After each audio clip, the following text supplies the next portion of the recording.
नमस्कार, आप देख रहे हैं रिपोर्टर एमडी।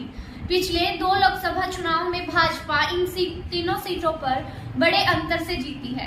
पार्टी की कोशिश है कि इन सीटों पर फिर से कब्जा जमाया जाए, मगर इस बार तीनों सीटों पर पिछली बार जैसा एक तरफा माहौल नहीं है। हरियाणा की 3 लोकसभा सीट गुरुग्राम, फरीदाबाद और भिवानी, महेंद्रगढ़ में भारतीय जनता पार्टी हैट्रिक लगाने की तैयारी में है।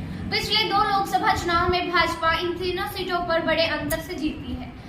ये कहना कठिन है कि यहाँ पर कब्जा जमाया जाएगा, मगर इस बार तीनों पर माहौल कुछ अलग ही है। फरीदाबाद व भिवानी, महेंद्रगढ़ में कुछ जगहों पर नाराजगी देखने को मिली है। भाजपा के तीनों ही उम्मीदवार मोदी से आस लगाए बैठे हैं और अपनी सभाओं में पीएम मोदी जी की उपलब्धियां गिनवा रहे हैं। वहीं कांग्रेस मझधार में फंसी है।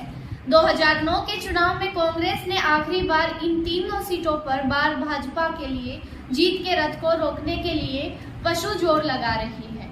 वह ऐसे प्रत्याशियों पर उतरना चाहती है जो भाजपा को उनके गढ़ पर घेर पास। गुरुग्राम से 5 बार के सांसद केंद्रीय मंत्री राव इंद्रजीत पर भाजपा ने तीसरी बार भरोसा जताया है। 2009 में उन्होंने इस सीट पर कांग्रेस के टिकट पर चुनाव लड़ा था और यहां जीत भी हुई थी।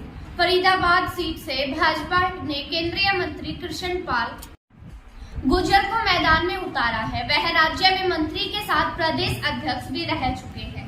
पिछली बार उनके सामने 27 उम्मीदवार खड़े थे, जिनमें से 25 की जमानत जब्त हो गई थी। वहीं भिवानी, महेंद्रगढ़ लोकसभा सीट पर भाजपा ने चौधरी धर्मवीर पर दांव खेला है। संसद में इनको खतरनाक बीमारी बताने वाली चौधरी धर्मवीर के नाम पर अनोखा रिकॉर्ड है।